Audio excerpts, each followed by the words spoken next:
வணக்கம், வாங்க சட்டம் பேசலாம் யூடியூப் சேனலுக்கு உங்களை எல்லாம் வரவேற்பது வழக்கறிஞர் சிவசுப்பிரமணியன். இன்னைக்கு நம்ம பார்க்க போற தலைப்பு cruelty as a ground for divorce. பொதுவா திருமணம் மேரேஜ் நடக்கும்போது நம்ம பேரண்ட்ஸும் சரி நம்மளும் சரி கடைசி வரைக்கும் ஒன்னா சேர்ந்து வாழணும் அப்படின்றது தான் நம்மளோட நோக்கமா இருக்கும். ரிலேட்டிவ்ஸ் நம்மளோட ஃப்ரெண்ட்ஸ் வந்து வாழ்த்தும் போதும் கடைசி வரைக்கும் சீரும் சிறப்போடும் நல்லபடியா வாழணும் அப்படின்னு தான் வாழ்த்துவாங்க. ஆனா ஒரு சில நேரங்கள்ல திருமண பந்தம் அப்படின்றது விவாகரத்தை நோக்கி செல்லக்கூடியதாகவும் அமைஞ்சிருது. ஃபேமிலி கோர்ட்ல பதியப்படுற கண்டஸ்டட் டிவோர்ஸ் கேஸ், அதாவது கணவனோ மனைவியோ தன்னோட துணைக்கு எதிராக டிவோர்ஸ் வேணும்னு சொல்லி ஃபைல் பண்ணப்படுற கேசஸ்ல பெரும்பாலானோர் பயன்படுத்துகிற கிரவுண்ட் பார்த்தீங்கன்னா இந்த க்ரூயல்ட்டி கிரவுண்ட். இந்த க்ரூயல்ட்டின்ற சப்ஜெக்ட் வந்து மிகப்பெரிய கிரவுண்டு. இந்த கிரவுண்டில் வந்து ரெண்டு வகையாக சொல்லலாம். அதாவது ஃபிசிக்கல் க்ரூயல்ட்டி, உடல் ரீதியான துன்புறுத்துதல் அப்படின்னு சொல்லலாம். இல்லை உளவியல் ரீதியான மன ரீதியான க்ரூயல்ட்டியை வந்து மென்டல் க்ரூயல்ட்டின்னு சொல்லுவோம். இதை பற்றி நம்ம விழாவாரியாக பேசலாம் வாங்க.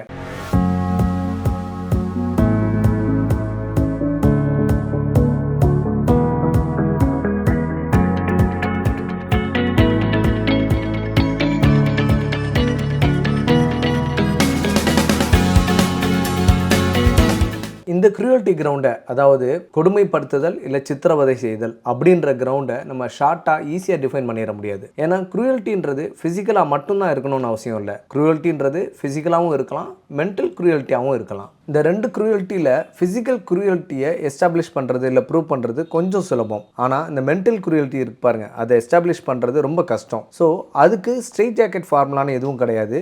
அது கேஸுக்கு கேஸு மாறுபடும். ஃபிசிக்கல் க்ரூயல்ட்டி கிரவுண்டை பயன்படுத்தி ஒரு டிவோர்ஸ் கேஸ் ஃபைல் பண்ணப்பட்டிருந்தா அதில் நம்ம வந்து மெடிக்கல் ரிப்போர்ட் இல்லைனா காயங்கள் ஏற்பட்டதுக்கான ஏதோ ஒரு சாட்சியை நம்ம வந்து காமிக்க முடியும். இல்லை நேரில் பார்த்த சாட்சியங்களை நம்ம வந்து வழக்குக்கு வந்து எவிடன்ஸாக கொண்டு போக முடியும். இந்த க்ரூயல்ட்டின்றது பல விதங்களில் இருக்குது. ஃபார் எக்ஸாம்பிள், தன்னோட துணையை சைக்காலஜிக்கலாக இல்லை ஃபிசிக்கலாக இல்லை ஃபினான்ஷியலாக, அதாவது பொருளாதாரத்துலேயும் துன்புறுத்துறது, எந்த ஒரு வகையிலையும் வாழ்க்கையை அச்சப்படுத்துகிற மாதிரி நிலைமைக்கு கொண்டு போகிறது க்ரூயல்ட்டின்னு சொல்லலாம். இங்கிலீஷில் ரீசனபிள் அப்ரிஹென்ஷன் சொல்லுவோம். இப்படி எந்த வகையில் நடந்துக்கிட்டாலும் க்ரூயல்ட்டின்னு எடுத்துக்க வாய்ப்பு இருக்குது. மென்டல் க்ரூயல்ட்டியை டிஃபைன் பண்ண முடியாதுன்னு சொல்லியிருந்தேன். ஆனால் நம்ம முன் தீர்ப்புகள் பிரசிடென்ட்ஸ் சில வழக்குகளை நம்ம பார்க்கலாம். அதில் எதெல்லாம் மென்டல் க்ரூயல்ட்டின்னு சொல்லியிருக்காங்கன்றதை பார்ப்போம். ஒருத்தர் தன்னோட வாழ்க்கை துணையை ஏதோ ஒரு காரணத்துக்காக தற்கொலை செஞ்சுக்குவேன்னு மிரட்டுறதும், இல்லை வாழ்க்கை துணையை கொலை செஞ்சிடுவேன்னு இல்லை அவரோட உயிருக்கு ஆபத்து ஏற்படுத்துகிற மாதிரி அச்சப்படுத்துகிற மாதிரி நடந்துக்கிறதும் மென்டல் க்ரூயல்ட்டியில் வரும்னு ஒரு வழக்கில் சொல்லியிருக்காங்க.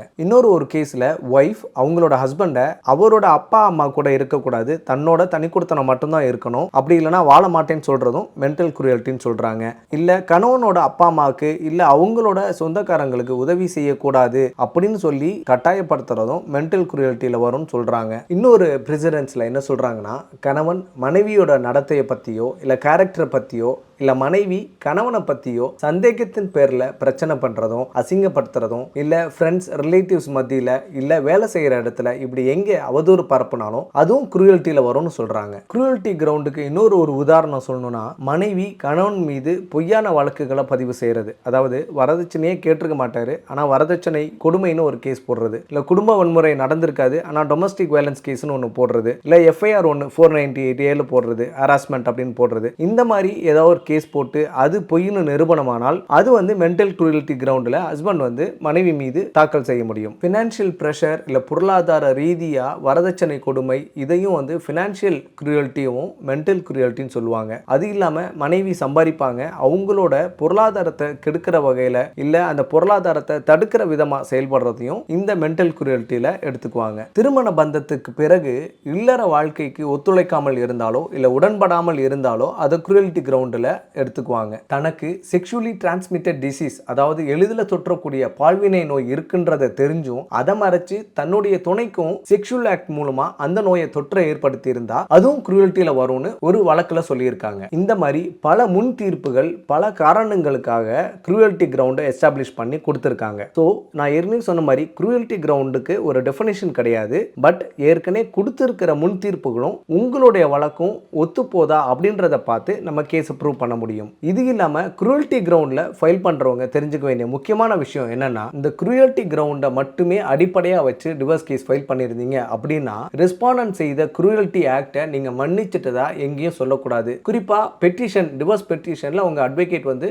ஒரு வாசகம் சேர்த்திருப்பாங்க, I have not condoned the act of the respondents cruelty அப்படின்னு. அதே மாதிரி குறுக்கு விசாரணையும் நீங்க வந்து அவரோட குரூயல் ஆக்டை வந்து மன்னிச்சிட்டதா சொல்லக்கூடாது. இந்த மாதிரி குரூயல்டி கிரவுண்ட்ல ஃபைல் பண்ணப்படுற கேஸுக்கு மன்னிப்பு வழங்கப்பட்டதா இல்லையான்றதுக்கு ஒரு முன் உதாரணம், ஒரு தீர்ப்பு இருக்கு. ஒரு வழக்குல வந்து குறிப்பிட்ட காலத்துக்கு முன்னாடி ஒரு கொடுமை பண்ணதா சொல்லி ஒரு வழக்கு மனைவி தொடர்ந்திருக்காங்க. அந்த கொடுமை நடந்ததா சொல்லப்படுற காலத்துக்கு பிறகு கணவனும் மனைவியும் சேர்ந்து வாழ்ந்து குழந்தை பிறந்திருக்குன்னு கணவன் சுட்டி காட்டினாரு. அதனால நீதிமன்றமானது மனைவி தனக்கு நடந்த அந்த கொடுமையை மன்னிச்சு விட்டதுனால தான் அடுத்து குழந்தைகள்லாம் பெற்றுக்கிட்டாங்க, அதனால இந்த குரூயல்டி கிரவுண்டை நான் ஏற்றுக்க முடியாதுன்னு சொல்லி ஒரு தீர்ப்பு வழங்கியிருக்காங்க. இது வரைக்கும் எந்தெந்த விஷயங்கள் எல்லாம் குரூயல்டிக்குள்ளே வரும் அப்படின்னு நம்ம முன் உதாரணங்கள்லாம் பார்த்தோம். இப்போ எந்தெந்த விஷயங்கள்லாம் குரூயல்டிக்குள்ளே வராது அப்படின்றதுக்கு சில உதாரணங்களை பார்க்கலாம். ஒரு வழக்கில் கணவன் மனைவியிடையே நடந்த வாக்குவாதம் இல்லை பிரச்சனை அப்போ மனைவி என்ன பண்ணிடுறாங்கன்னா தாலியை கழட்டி தூக்கி போட்டுறாங்க. இதை பார்க்குற கணவர் தன்னோட சென்டிமெண்ட் பாதிப்படைஞ்சிருச்சு, தன்னோட மனசு வந்து ரொம்ப